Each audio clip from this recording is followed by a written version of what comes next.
Airspeed Limited was formed in early 1931 by Neville Shute Norway and Alfred Hessel Tiltman.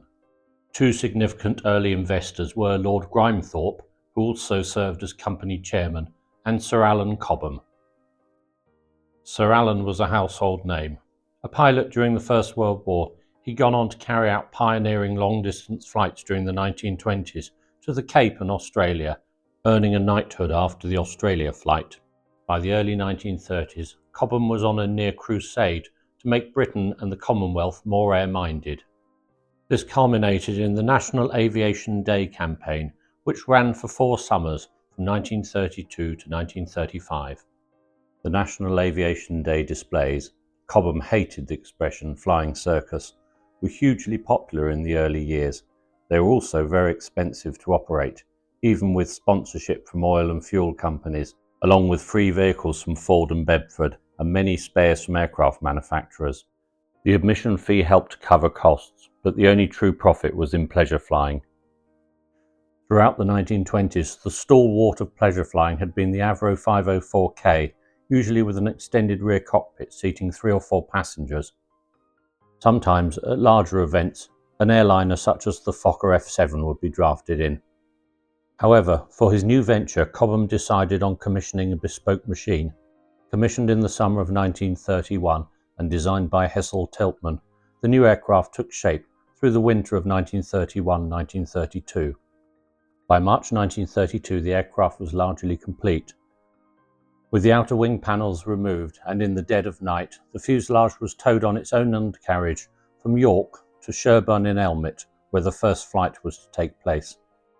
The journey proceeded smoothly until Tadcaster, when the convoy happened to meet the 55-ton rudder of the ocean liner Berengaria, travelling in the opposite direction, from Southampton to Darlington for repairs. After much manoeuvring, the 2 outsized loads managed to pass. With 3 120 horsepower Gypsy engines and the fuel tank mounted like a pterodactyl's crest behind the centre engine, the Airspeed Ferry, as it was christened, certainly struck an unusual pose. Wide track undercarriage and Palmer brakes made for easy ground manoeuvring, whilst the raised lower centre section meant the view from the cabin was excellent. Captain Henry Worrell carried out the first flight on the 5th of April 1932. He found little to fault. The rudder was slightly overbalanced and the propellers too coarse, but once rectified, the aircraft was certified within days. By early May, the ferry was in revenue service, and in the first 2 months of operation carried 36,000 passengers. On a busy engines running turnaround, Cobham's staff could get 10 passengers out and the next 10 passengers in, all within 30 seconds. No safety briefing then. Refuelling could be carried out from the ground in 90 seconds via the built-in standpipe and using a hand pump. This first Airspeed ferry was by far the most photographed of the 4 built. It gave excellent service for the 3 years it was used by Cobham. By late 1934, National Aviation Day's display's star was beginning to wane, and Cobham, ever the businessman, sold the entire concern to CWA Scott. The ferry was overhauled in early 1936 by Rollisons and fitted with a pair of Gypsy 3 engines taken from a damaged DH Dragon.